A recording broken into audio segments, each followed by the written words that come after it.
Hi అండి. Welcome to Shri thoughts. ఈరోజైతే నేను మీ ముందుకి మరొక మంచి వీడియోతోటైతే వచ్చేసాను. 2024 నవంబర్ 2వ తారీఖు నుండి కార్తీక మాసం ప్రారంభమవుతుంది. మాసాలలో అత్యుత్తమ మాసం ఏది అంటే కార్తీక మాసమనే చెప్పాలి. మార్గశిర మాసం అని భగవద్గీతలో సాక్షాత్తు శ్రీకృష్ణ భగవానుడు చెప్పినప్పటికీ దేవాలయాల్లో గాని, గృహాలలో గాని భక్తిభావం వెళ్లి విరిసేది కార్తీక మాసంలోనే అని అనడంలో సందేహము ఏమాత్రము లేదు. దీపావళి రోజున సంబరాలు ఆకాశాన్ని అంటడంతో కార్తీక మాసానికి ఆహ్వానం పలికినట్లు అవుతుంది. శివకేశవులు ఇద్దరూ అత్యంత ప్రాధాన్యతతో పూజింపబడే మాసం కార్తీక మాసం. పౌర్ణమి రోజున చంద్రుడు ఏ నక్షత్రానికి దగ్గరగా ఉంటాడో ఆ నక్షత్రం పేరుతో తెలుగు మాసం పిలువబడుతుంది. చంద్రుడు పూర్ణిమ రోజున కృతికా నక్షత్రానికి దగ్గరగా ఉంటాడు కాబట్టి ఈ మాసానికి కార్తీక మాసం అనేటటువంటి పేరు వచ్చింది. కార్తీక మాసంలో కృతికా నక్షత్రాలు సూర్యోదయానికి ముందే అంటే తెల్లవారుజామున తూర్పు దిక్కున కనిపిస్తాయి. కార్తీక మాసం అంతా పండుగలే. బలిపాడ్యమి, భగిని హస్తభోజనం, నాగుల చవితి, ఉద్దాన ఏకాదశి, క్షీరాబ్ద ద్వాదశి, కార్తీక పౌర్ణమి మరియు కార్తీక సోమవారాలు ఇలా అన్ని పండుగ దినాలే. కార్తీక మాసాన్ని మించిన మాసం వేరేది లేదు. వేదాన్ని మించిన శాస్త్రం, ఆరోగ్యాన్ని మించిన ఉత్సాహం, పరమేశ్వరుని నియమించిన దైవం లేవని మన శాస్త్రాలు చెబుతున్నాయి. కార్తీక మాసంలో ప్రధానంగా చేయవలసింది స్నానం. అదేంటి మనం ప్రతిరోజు స్నానం చేస్తూ ఉంటాము కదా అని సందేహం అయితే రావచ్చు. కానీ రోజు చేసే స్నానానికి కార్తీక మాసంలో చేసే స్నానానికి చాలా వ్యత్యాసం ఉంటుంది.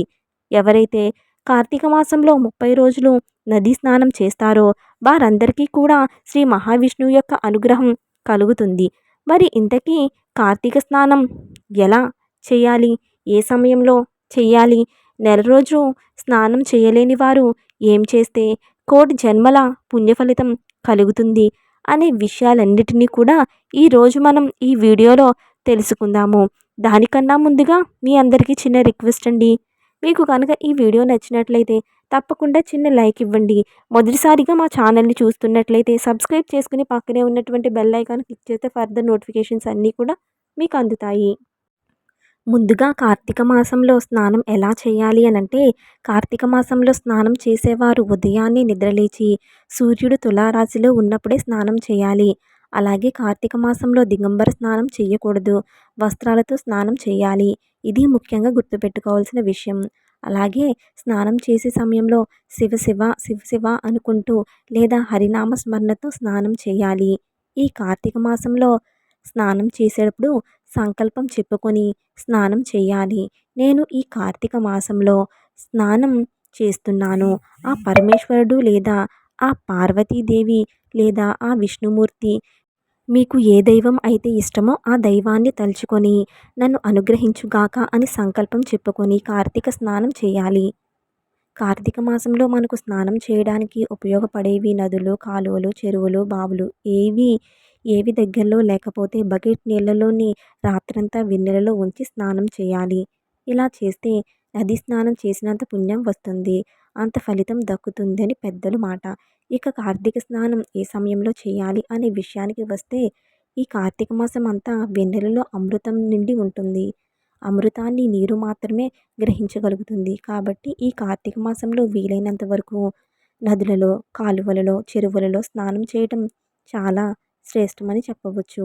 తులారాశి గతే సూర్యే గంగ త్రైలోక పావని సర్వత్ర ద్రవరూపేణ ససంపూర్ణే భవతే తదా.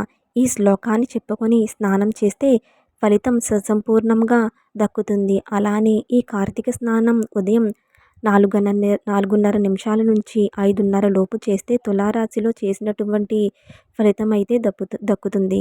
కార్తీక మాసంలో స్నానం చేయటం చాలా మంచిది. లేదా పంచాంగం చూసి తులారాశి ఏ సమయం వరకు ఉంటుందో ఆ సమయంలో స్నానం ముగించండి. సాధారణంగా 4:30 నుండి 5:30 మధ్యలో తులారాశి సమయం ఉంటుంది కనుక ఈ సమయంలో స్నానం చేస్తే సరిపోతుంది. ఇక కార్తీక స్నానాన్ని చన్నీళ్ళతోనే చెయ్యాలి, వేడి నీటితో చేయకూడదు. ఆరోగ్యం నిలకడగా లేనివారు గోరువెచ్చని నీటితో స్నానం చేయవచ్చు. ఆరోగ్యంగా ఉన్నవారు మాత్రం వేడి నీటితో స్నానం చేయవద్దు. అలా చేస్తే సర్వపాపాలను పొందినవారు అవుతారు. కాబట్టి ఆరోగ్యంగా ఉన్నవారు ఎట్టి పరిస్థితుల్లోనూ కూడా ఈ కార్తీక మాసంలో వేడి నీటితో స్నానం చెయ్యకండి. చన్నీటి స్నానం అన్ని విధాలుగా శ్రేయస్కరం. కార్తీక మాసంలో కావేరీ నదిలో స్నానం చేసి వారికి సర్వభోగాలు అఖండ పుణ్యం కలుగుతుందని స్కంద పురాణంలో చెప్పబడుతుంది. ఎవరైతే ఈ కార్తీక మాసంలో కావేరీ నదిలో స్నానం చేసి శ్రీరంగాన్ని దర్శిస్తారో వారికి వైకుంఠ ప్రాప్తి కలుగుతుందని శివపురాణంలో చెప్పబడుతుంది. కార్తీక మాసంలో నెల రోజులు స్నానం చేయలేని వారు ప్రధానంగా ఈ నెలలో వచ్చే అన్ని సోమవారాలలో కార్తీక మాసం చేయాలి. ఎందుకంటే సోమవారం చేసేటటువంటి కార్తీక స్నానం ప్రధానం. సోమవారాలు కుదరని వారు ప్రతి ఆదివారం స్నానం చేసినా నెల రోజులు స్నానం చేసినంత ఫలితం వస్తుంది అని వేద పండితులైతే తెలియజేస్తున్నారు. ప్రతి ఆదివారం కూడా చేయలేని వారు శుద్ధ రోజు, పౌర్ణమి రోజు, కార్తీక అమావాస్య రోజు ఇలా 3 రోజుల్లో స్నానం చేసినా కూడా కార్తీక మాసం అంతా స్నానం చేసే అంత పుణ్య ఫలితం వస్తుంది. అంటే కార్తీక మాసం 30 రోజులు స్నానం చేయలేని వారు శుద్ధ రోజు, పౌర్ణమి రోజు, అమావాస్య రోజు స్నానం చేస్తే నెలంతా కూడా స్నానం చేసినంత ఫలితమైతే వస్తుంది. కోటి జన్మల పుణ్యం లభిస్తుంది. అసలు ఏ రోజు కార్తీక మాసంలో స్నానం చేయడం కుదరని వారు చేయలేము అనుకునే ప్రతివారు ప్రతిరోజు కార్తీక పురాణం విన్నా చాలు వారికి ఉన్న సమస్త పాపాలు పోయి కోటి జన్మల పుణ్యం వస్తుందని పురాణాలైతే తెలియచేస్తున్నాయి. ఇవేమీ చేయలేము అనుకునేవారు ఈ మాసంలో ఒక్కో సోమవారం స్నానం చేసినా నెల రోజులు స్నానం చేసినంత ఫలితం వస్తుంది. కనుక మీ వీలును బట్టి, మీ పరిస్థితులను బట్టి, మీ ఆరోగ్యం ఉండే పరిస్థితిని బట్టి స్నానాలు చేసి తప్పకుండా శుభ ఫలితాలనైతే తప్పకుండా పొందండి. అసలు కార్తీక స్నానం చేయటం వల్ల లాభాలు ఏంటి అనేటటువంటి విషయాలు కూడా ఇప్పుడు మనం తెలుసుకుందాము. ఏడాది మొత్తంలో పండుగలు, పూజలు, పునస్కారాలు ఎన్నో మనం చేస్తూనే ఉంటాము. వినాయక చవితి ఒకరోజు, దసరా 9 రోజులు, సంక్రాంతి 3 రోజులు ఇలా జరుపుకుంటూ ఉంటాము. కానీ కార్తీక మాసం నెల రోజులు కూడా ప్రత్యేకమైనదే. ముఖ్యంగా శివకేశవులకు అత్యంత ప్రీతికరమైన మాసం ఇది. అయితే దైవభక్తికి మాత్రమే కాదు, ఈ నెలలో ఆచరించే ప్రతి క్రియ వెనుక ఆరోగ్య రహస్యం ఉంది. ముఖ్యంగా కార్తీక స్నానం ఆరోగ్యానికి ఎంతో మేలు చేస్తుంది. సూర్యుడు ఉదయించక ముందే నక్షత్రాలు ఇంకా అక్కడక్కడ మినుకుమంటూ ఉండగానే కార్తీక మాసంలో నది స్నానం ఆచరించాలని చెప్తూ ఉంటారు పెద్దలు. ఏడాది మొత్తం ఇలా చేయటానికి సూర్యోదయానికి ముందే కార్తీక మాసం చేయడానికి తేడా ఉంటుంది. సహజంగానే కార్తీక మాసం అంటే చలి పుంజుకునే సమయం. జ్యోతిష శాస్త్రం ప్రకారం ఈ మాసంలో సూర్యుడు తులారాశిలో ఉంటాడు. సూర్యునికి ఇది నీచ స్థానం. ఉష్ణోగ్రత తక్కువగా ఉండే ఈ మాసం మనిషి ఆరోగ్యంపై ప్రభావం చూపుతుంది.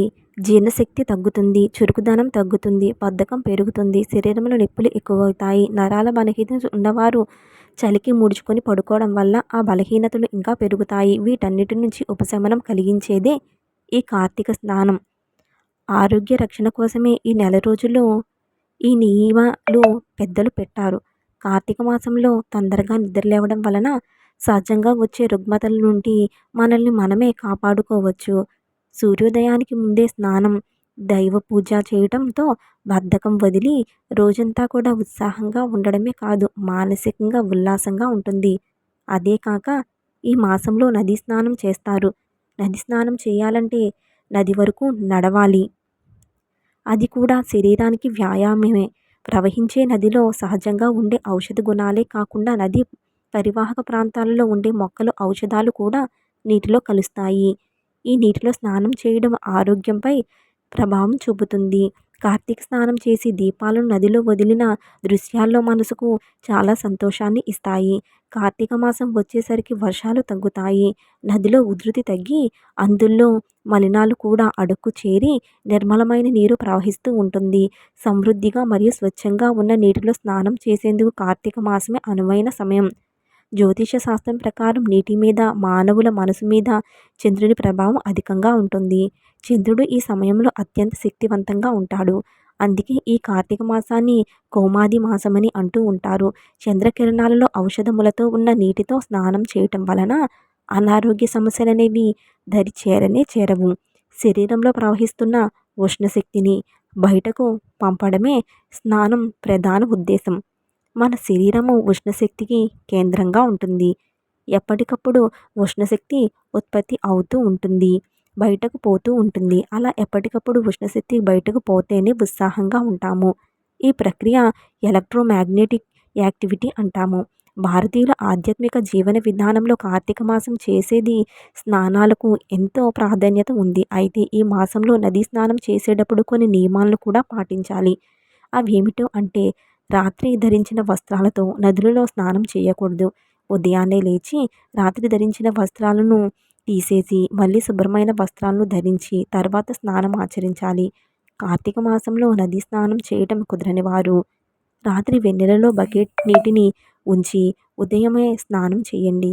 కార్తీక మాసంలో ప్రతిరోజు సూర్యోదయానికి ముందే నదిలో కానీ బావుల వద్ద కానీ స్నానం చేసి కృతికా నక్షత్రాన్ని దర్శించి దీపం వెలిగించి శివుడిని ఆరాధిస్తే చాలా మంచిది.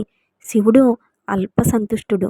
శివలింగానికి కాసిని నీళ్లు పోస్తే అభిషేకిస్తే చాలు శివుడు ప్రసన్నుడవుతాడు. ఈ మాసంలో అవకాశం ఉన్నవారు ఇంటి వద్ద కానీ దేవాలయంలో కానీ రుద్రాభిషేకం, మహారుద్రాభిషేకం చేయడం చాలా మంచిది. పగలు ఉపవాసం ఉండి రాత్రి నక్షత్రాలు చూసి శివపూజ చేసిన తర్వాత భోజనం చేయాలి. సత్యనారాయణ స్వామి వ్రతాన్ని చేయటానికి కార్తీక మాసం మించిన సమయం మరొకటి లేదు. అయ్యప్ప స్వామి వారి దీక్షను కూడా కార్తీక మాసంలోనే ప్రారంభమవుతుంది. ఇన్ని విశిష్టతలు ఉన్నాయి కాబట్టే కార్తీక మాసం అనేది చాలా ప్రాముఖ్యమైనది. ఈ కార్తీక మాసంలో నదీ స్నానం అనేది అత్యంత ప్రాముఖ్యమైనదని పెద్దలు చెప్తూ ఉంటారు. ఇదండి ఈరోజు వీడియో. అయితే మీకు ఈ వీడియో నచ్చిందని అనుకుంటున్నాను.